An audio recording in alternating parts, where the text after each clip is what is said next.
বন্ধুরা, মরশুমের প্রথম পটল এসছে আমার বাড়িতে। আজকে সেই আলু পটলের ডালনা হবে। এখানে আমি দেখুন আলু পটল নুন হলুদ দিয়ে ভাজা ভাজা করে রেখে দিয়েছি নাবিয়ে। আর একটা মশলার পেস্ট করেছি। এখানে আছে জিরে, ধনে, গোলমরিচ, রয়েছে লঙ্কা, আদা, গরম মশলা আর টমেটো, সব দিয়ে একসাথে পেস্ট করে নিয়েছি। আর ফোড়নে আমি দেব তেজপাতা আর জিরে, আর ঘি আছে এখানে।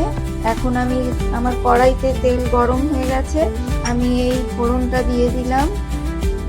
এইবার আমি মশলা দিয়ে পুরো কষিয়ে ভালো করে মশলাটা, তারপরে আলু পটল দিয়ে নুন হলুদ মিষ্টি দিয়ে নাড়াচাড়া করে জল দিয়ে ঢেকে রান্না করে ঘি দিয়ে নামিয়ে নেব।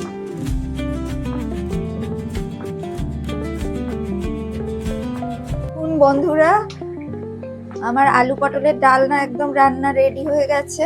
এইবার সামান্য ঘি দিয়ে আমি পাত্রে নামিয়ে নেব।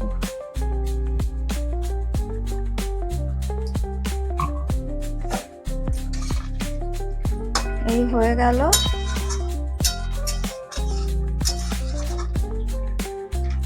এই হচ্ছে আমার রান্না আলু পটলের ডালনা।